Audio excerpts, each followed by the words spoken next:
Welcome, everyone, to the TRON Podcast. This is Rashad Woods. I have a very special guest today. I have Shermin Kruse, who has an incredibly inspiring story of resilience, learning, entrepreneurship, and overall what the American dream is all about. Thank you so much for your time. Oh, it's my pleasure to be here on the randomness of nothing. I very much actually look forward to discussing randomness and nothing. Yeah. I appreciate that. And so we keep the topic light. I loved, hearing about your background. You came from, the time where there was upheaval in your home country and you had to immigrate with your family with literally nothing during the Islamic Revolution. That's incredible. Well, we did have 2 suitcases. So Yeah. Oh, it wasn't nothing. unbelievable. Yeah, I do. Yeah. Correct. Yeah. Absolutely. We I meant no managed to disrespect. take a couple of photo albums and some of the silver. Right. Literally, some of the silver. Yeah. To this day, I have the last spoon from that set of silver in my drawer, and I try to eat with it as often as possible and remember That's my unbelievable. childhood.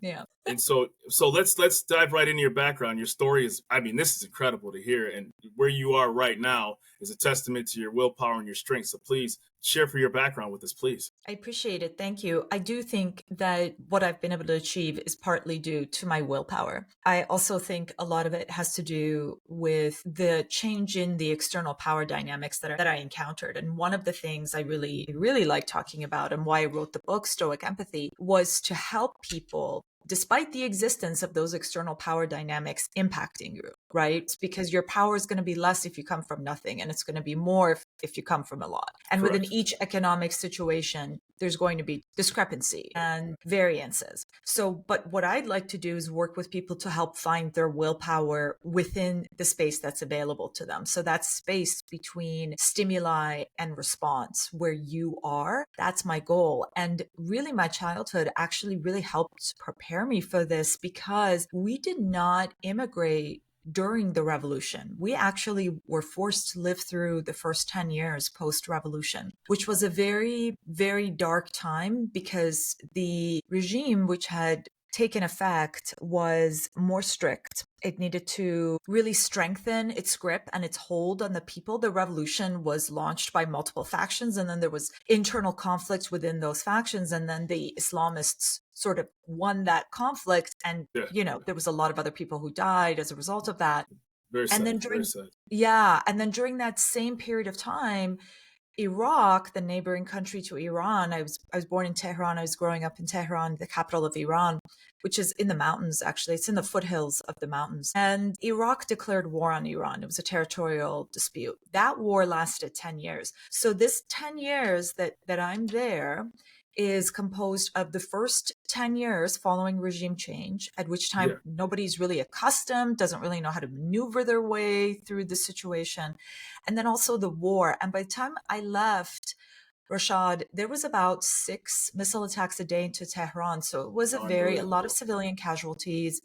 About 1 million people died. There's 40 million people in Iran at the time. So that's 1 out of every 40 people, if you can imagine. So that was the environment in which I grew up. Here's the blessing part, right? Which I had nothing to do with. I didn't earn. I didn't lose my father. I didn't lose my mother.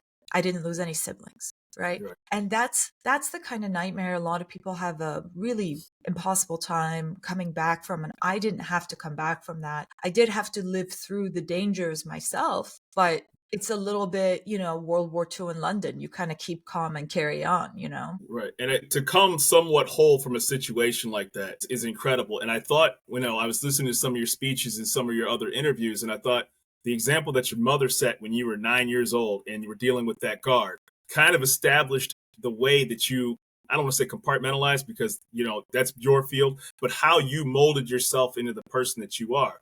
So that story you gave, and obviously you could tell it much better than I could, about the levels of emotion and sympathizing with that guard and being able to almost disarm the guard because you were, quote unquote, dressed inappropriately. And then that kind of set the basis of where you are right now, which is incredible because it wasn't like your mother was a master negotiator, from my understanding. Correct me if I'm wrong, please. Right. I mean, she wasn't a master negotiator in the corporate world, but obviously she had Right. some sort of inherent gift for masterful negotiations. Yes, yes, So you guys yes. who haven't heard the TEDx talk, I've actually given 3 of them. I'm produced a whole bunch. So just to help direct everybody a little bit, this particular one that Rashad is talking about was a TEDx Reno talk. And it's the story of a confrontation between me and my mother and a morality police guard. I was a mere child and I had just turned 9, and it really was required that I wear the headscarf. And really quite often I didn't. And really one of the things living in Iran at the time, and probably still now, and probably all oppressive regimes, dictatorial regimes, is you kind of lead this double life, right? So you're one thing outside the house in order to protect yourself, protect your family, maintain your alive status. And then you get to be much more yourself, which is something potentially something totally different inside the Right. house or behind the closed doors. So here's me and my mom, we're in the marketplace. I'm not wearing my headscarf and we get in trouble. We get approached by a morality police guard. And Right. at the time they were getting most of their weapons, a lot of their weapons from the Soviet Union. So they had these like really, really big assault rifles. And what I have in my mind is this massive person with this massive gun. But honestly, now reflecting back on it, I was so small that it's quite possible it wasn't All as things are big as, right, right, but right. that's how it is in my head. It's For just like sure, almost for like a sure. giant of a human being with, almost a giant of a weapon, Of her course. hand on the trigger. And my mom has to essentially talk our way out of this situation with no power, right? She Right. can't yell and scream. She can't storm out. She can't, punch the guard out. There'll be 20 No, more right on top of us. I mean, I no. suppose she could. And this is actually one of the things I talk about. There's plenty of brave, courageous women and people all around the world who do stand up to this type of terror, and Right. then they die or they get tortured, or at least they risk that. So what I always like to say is I'm certainly not belittling the braveness of such a choice, but what I want to do is I want to make sure people are making that choice intentionally. In that Right. moment, my Right. mom's intentional choice was protect my daughter, right? Which is a Absolutely. very understandable choice to make. And so what she decided to do was empathize with the guard, better understand the perspective of the guard, and create a kind of a warm connection between herself and the guard, which made it more difficult for the guard to be difficult on us. And eventually the guard let us go. And she did all of that, not in the same way you empathize towards your child, certainly not in the same way she was empathizing towards me in that Right. scenario, right? Right. Her emotional involvement in my emotions was vastly different than her emotional detachment in her empathetic read of the guard, right? Right. And so Right. that's one of the things that I learned in that moment was, wow, I mean, she really did this in a way that didn't seem false, didn't seem inauthentic, and convinced the guard to have empathy for us and let Right. us go. And we survived. And there was many encounters like that growing up. And it was really incredible to see how adept some of the survivors, some of the adults who had learned how to manage the situation were. And then what's even really more interesting in some ways, and also really horrible, is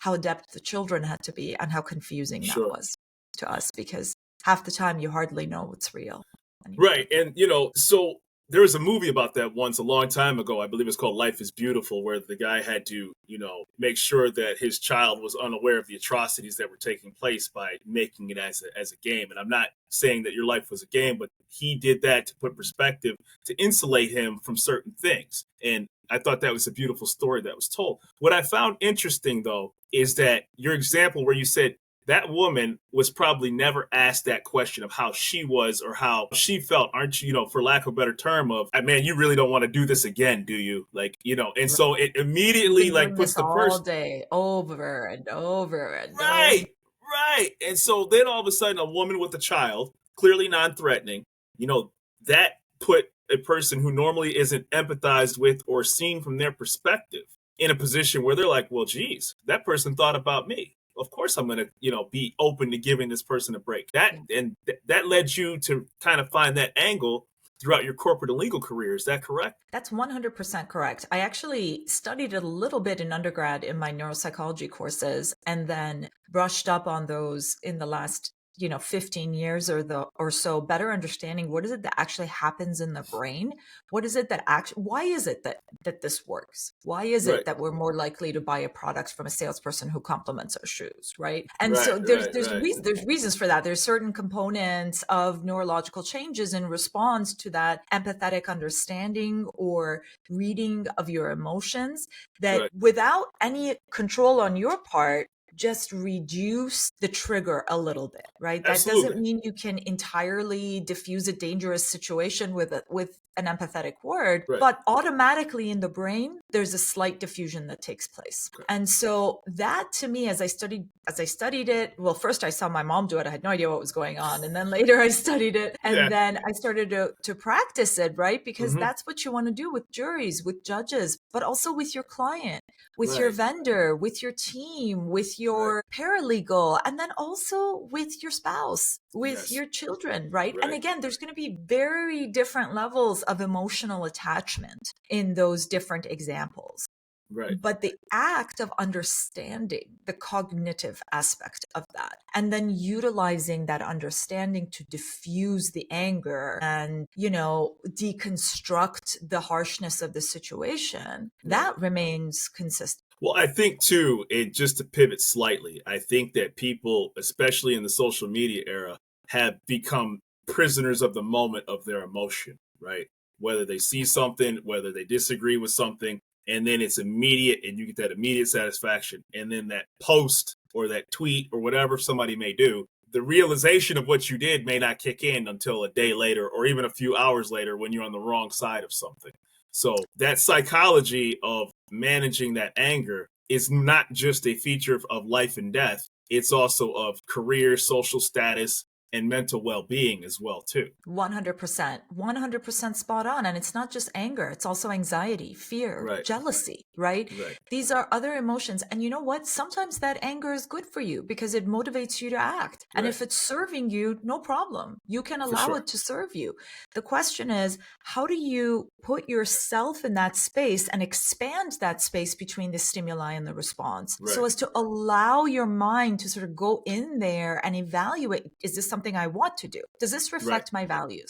Absolutely. As opposed to just my momentary feelings, right? Because momentary feelings can be fleeting. Does this action reflect my morality, my overall values? I always say, I don't like moralizing to people. I don't like to tell people how to be moral. Of course. My goal is to help folks stay true to their own moral code by following that, because it's very hard. Earlier, you talked about Life is Beautiful, which is one of the most extraordinary films I've ever seen. Yeah.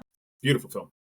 It's set in World War II during the Holocaust. And this story is of a father and a daughter and the world that the father creates for the daughter in order to protect her. But it's also about the beauty he sees, even as he sees the ugliness, the terror, the violence, right? All around him. He sees, that's why he's able to show it to her. And there's something even more extraordinary about what he's doing because he can see the whole picture, not just all the bad. It might be 99% of it. Absolutely. Right? But also the little bit of good, and use that good, not to deny the bad is existing to himself. He very well is aware. I knew that the missiles were falling and I heard the sounds. Right. So, but to help to create a scenario where his daughter can survive without being traumatized, which is an extraordinary thing for a parent to be able to do for a child. And I bet almost everyone who's been on your show has done this at one point or another.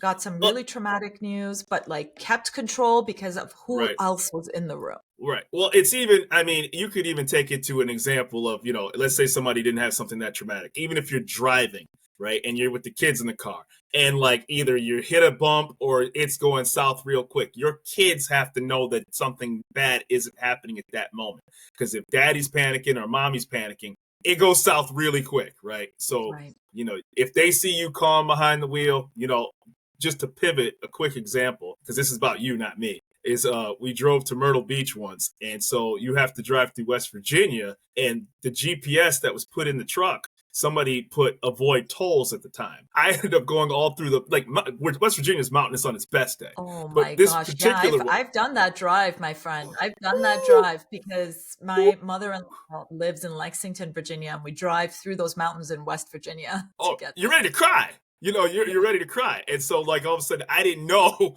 right, that they did that. And so I'm driving and then I'm going on, on the side of those mountains, which is really steep and like barriers are very close.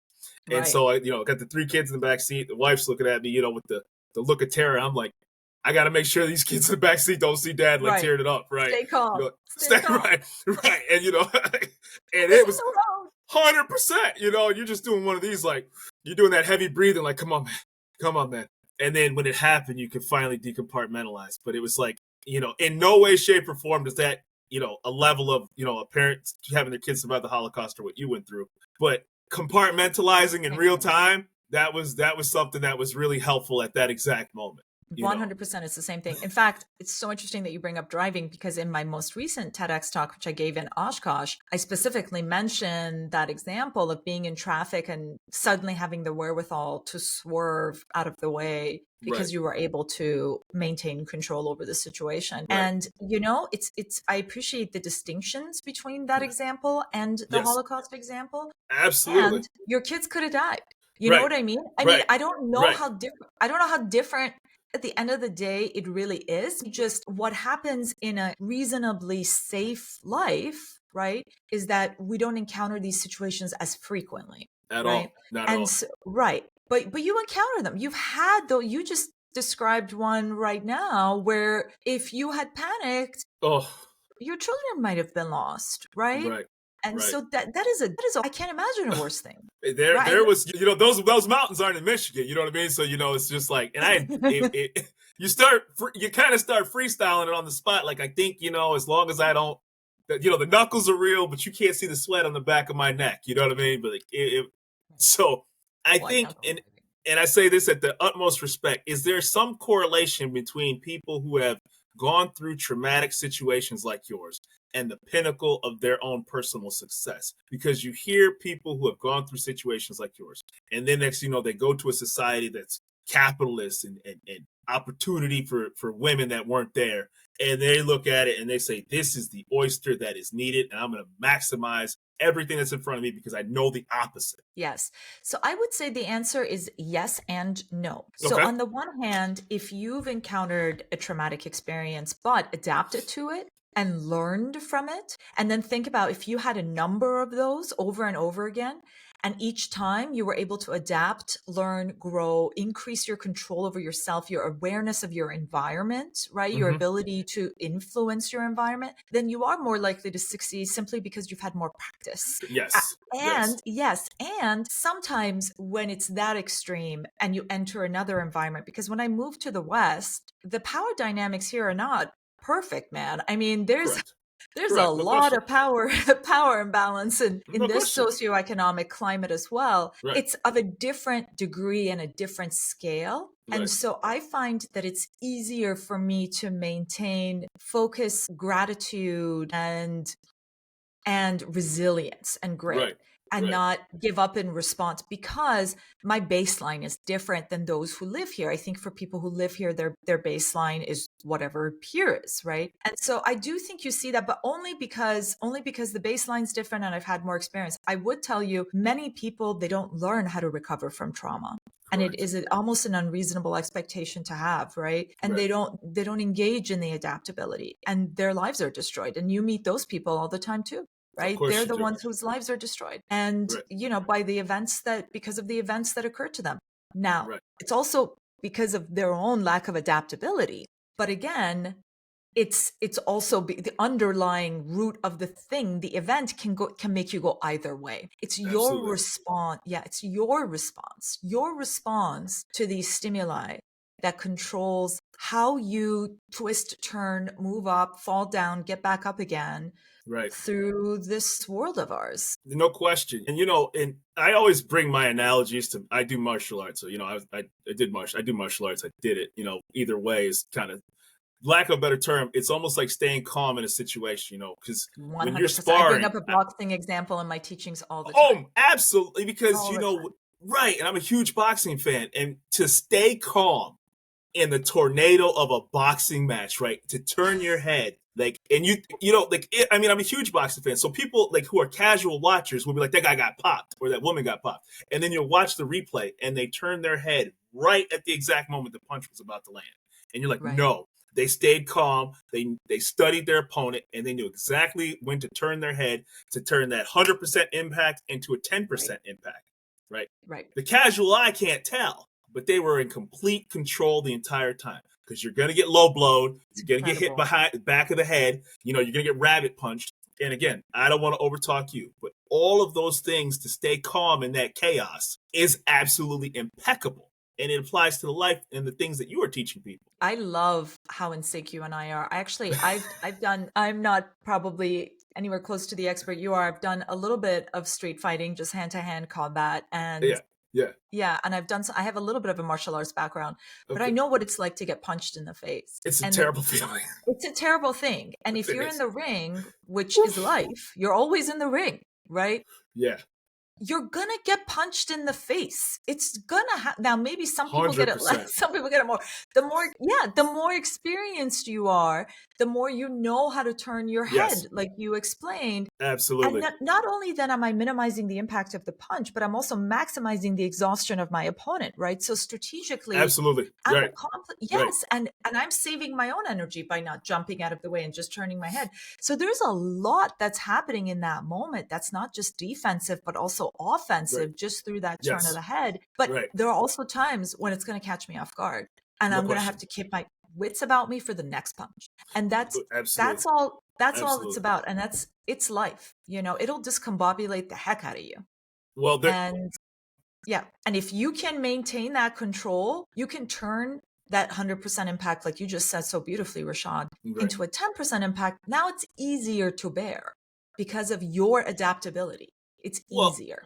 Absolutely. And, you know, I could go down the wormhole of martial arts and boxing all day. And I would love to have a topic different with you on that day. But I will just say that you need to make sure not to want to get your get back at that exact moment. If there's if there's 3 rounds, 6 rounds, 9 rounds, whatever the amount of time frame that you have, unless it's a knockout blow or a TKO or submission, you don't need that get back right away. You have to learn from that lesson that happened in that exact moment, 100%. Maintain your calm and nerves and be able to adapt and learn from what you did. And then on top of that, everything that you are not will come out during that specific time.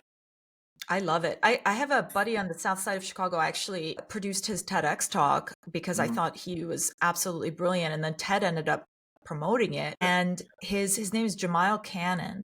And this guy goes into the inner city and he takes the kids that are the most likely to be violent. Right. He's not going out there taking the community leaders or the people with straight A's. Right. Violent kids. And what does he do? He teaches them to box. Absolutely. He teaches them to, because 100%. Then when they're triggered, right, in that moment, they have a greater ability to insert that space between the stimuli and the response and take control over whatever trauma might otherwise have resulted in them having a different response that wouldn't serve them. Right. Without question. Yeah. I would love to, let's talk about your books, and then we talk about Stoic empathy, which obviously just seems like a contradiction in terms. You've written, and I want to get clear, I've seen 2 books that you wrote. Have there been more? I did also write a textbook that's not as heavily publicized because it's quite dull. It's a global transactions textbook. I do not expect anyone to read it except my students at Northwestern. Okay. Well, listen, at the end of the day, I was in college, and, whether it's informative or whether it's for your own personal growth, it's still an accomplishment that you wrote that. So let's dive right into those, just briefly about those books that you wrote. Thank you. Well, so my first book is a novel that is based on the true stories of the women of my family before and after the Iranian Revolution. So it actually spans multiple decades. It's actually one of the most fun creative endeavors I've ever engaged in. And I wrote that book while I was still practicing law full time and gave birth to the first 3 kids. So unbelievable. It was a very weird and interesting time to be writing. The new book, which in many ways is the grand opus of my life, is Stoic Empathy. And it's what you described, Rashad, when you're in the car and your empathic awareness of your children in the back seat, your awareness of your wife's concern. That is part of what's leading you not to scream bloody murder and not just focus on the road and not get folks killed, but also remain calm so you don't create panic in the vehicle, because Absolutely. because that could Absolutely. increase the risks. So Right. it is precisely your responsibility towards the people in that vehicle. If you were alone, you might have been more free to scream and fight. And you hopefully you still drive well, but you would have Right. expressed yourself differently, right? And Right. so you express yourself in a certain way precisely because of your empathic understanding. Right. Or think about trauma surgeon. Oh A my trauma goodness. surgeon has to be careful how they empathize with their patient. Because Right. if they're over invested in the emotions of the kid with the bullet wounds that came in through the doors, they might not be able to operate successfully. They won't be able to Correct. serve that individual, Right. right? Or my mom. My mom on the streets of Tehran, encountering this time a hostile force, right? But still watching out for her child and herself. She needed to empathize with the guard to understand that situation, just like you need to understand that road. Just Right. like you need to understand the next turn coming up in that road, right? It's this exact same thing. Right. Pretend it's the road. And so your emotional connection with that guard is vastly different, just like the trauma surgeon's emotional connection with the patient, vastly different than your emotional connection with your child in that. Absolutely. They're No both question. empathy. Yeah. Absolutely.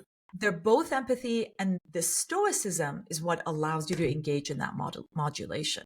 The stoicism is what allows you to reconnect as much as you think is appropriate in any particular situation, and maybe even adjust that level of emotional connection while maintaining the awareness, no matter what. And what's crazy about it is that people do it without actually even know that they're doing it, right? Or you'll see, the final drive of a Super Bowl and you're on your couch and you're sweating and you're like, you don't have a vested team interested in it. You're just watching it because it's Super Bowl. And you're sweating buckets, just your heart's racing. And then you see that star QB and they're just serenity, right? Just like completely, and you're just like, holy smokes, man, I'm nervous and just eating, this chicken and this pizza here, right here. And here this person is like, this is their backyard when they're 12 years old. And so it's just amazing that they've learned to slow down the game. Yes. And that's an incredible thing. And it's something we're all capable of. And really the goal is to just understand it a little bit better so that we could be more intentional in our use of it and use it more often in our lives. So we can be more purposeful, more intentional, truer to our own moral code as we make these maneuvers and changes throughout life. I ask everybody this question because I guess you don't need me to get any accomplishments in life, but where can people find you and learn more about you, your story, your book, and everything that you do? Appreciate you. And shout out to the city of Detroit. If there's anybody from Detroit, I'm sure it's nationally broadcast, but I do have a particular appreciation for Detroit. Y'all, I'm online, so it's very easy to find me. If you just Google Stoic Empathy, I come up. If you Google my name, which sadly is impossible to pronounce and spell, Shermin Kruse, I'll come up. I do have a website, which of course I branded with my impossible to pronounce and spell name because that was excellent marketing on my part. Of course, 100%. You see this thing right here? There you go. You're right, www.sherminkruse.com, and the book Stoic Empathy should be available everywhere, Amazon, Target, your local bookstore, wherever you want to get it. Well, I can promise you I'm not much of a reader, full disclosure, right? But there's an audiobook. That's beautiful. Okay. Yeah, I was going to say that I will be getting the book in some manner or form because, I love the energy you give off. Your time is very valuable. And for you to carve out this little space in the earth for this guy's show is a wonderful thing. And I'm honored to have had you on here. The honor is mine, my friend. Thank you for having me on. I appreciate you. This is Shermin Kruse on the Randomness of Nothing. Everyone have a wonderful day. And thank you so much for your time. Take care. You too. Well, I hope that was...